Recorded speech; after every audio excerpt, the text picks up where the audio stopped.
ابلیس نے تو توبہ نہیں کرنی، ابلیس نے تو اپنا کام بھرپور انداز میں کرنا ہے۔ اس کی جو ناپاک روح ہے وہ ایکٹیو ہے، وہ بڑی سرگرم ہے، اور اس کی پوری کوشش ہے کہ خاندانوں کو بگاڑا جائے، اور کلیسیا میں بگاڑ پیدا کیا جائے، لیڈرشپ میں بگاڑ پیدا کیا جائے، ان کو آپس کے جھگڑوں میں الجھایا جائے، اور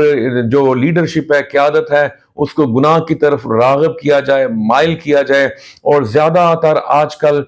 جو اگر آپ پوری دنیا کی کلیسیا کا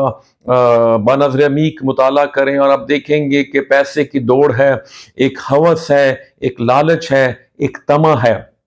سو خوب سے خوب تر کی تلاش ہے، اور منسٹری کو حاصل کرنے کی، اور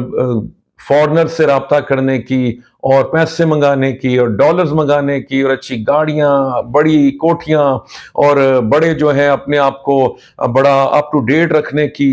یہ اپنی جو سوٹنگ ہے، اپنی جو بوٹنگ ہے، اس کو بڑا بہتر کرنے کی کوشش کی جا رہی ہے، اور روحانیت کی طرف شاید 0% توجہ ہے۔ لیکن ان ساری چیزوں کی طرف، چرچ کو زیادہ ڈیکور کرنا، اپنے آپ کو زیادہ ڈیکور کرنا، اپنے آپ کو زیادہ پالش کرنا، روحانی طور پر نہیں، جسمانی طور پر، اور یہ ایک ریس ہے، ایک دوڑ ہے جس کے پیچھے لوگ ہیں۔ میں سمجھتا ہوں کہ جو آخری کلیسیا تھی اس کو یہی کہا گیا تھا کہ تو کہتا ہے کہ میں دولت مند ہوں، لیکن خداوند کہتا ہے کہ تو جو ہے کم بخت ہے، تو خوار ہے، تو غریب ہے۔ سو خداوند یسوع مسیح ریپچر سے پہلے، یوحنا کے آسمان پہ جانے سے پہلے کلیسیاؤں کو تنبیہ کر رہا ہے، اور اس کے بعد بہت سے لوگ اس بات کا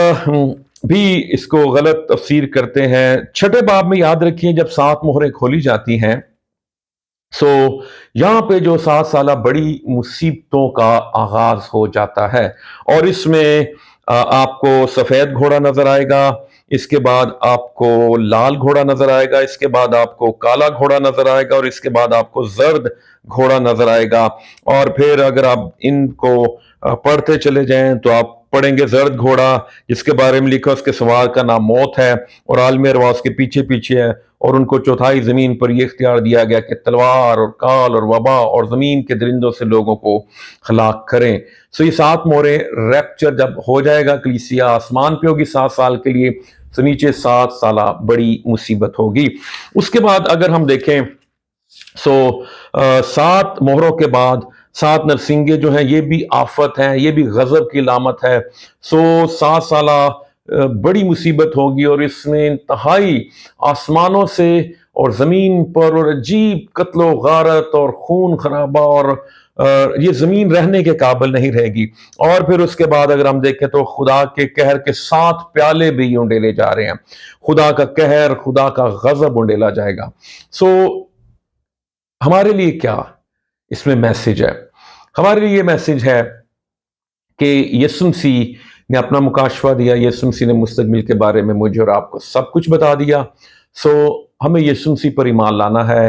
ہمیں یسوع مسیح کی خدمت کو بھرپور انداز میں کرنا ہے، ہمیں باہر کی طرف نہیں دیکھنا، ہمیں اندر کی طرف دیکھنا ہے، اپنے وسائل کی طرف دیکھنا ہے۔ اگر آپ بڑے کروسیڈز نہیں کرا سکتے، آپ کنونشن نہیں کرا سکتے، وہ کہتے ہیں نا کہ دوسروں کا منہ لال دے کے اپنا منہ ہم مار مار کے اپنے آپ کو لال نہ کریں، کبھی بھی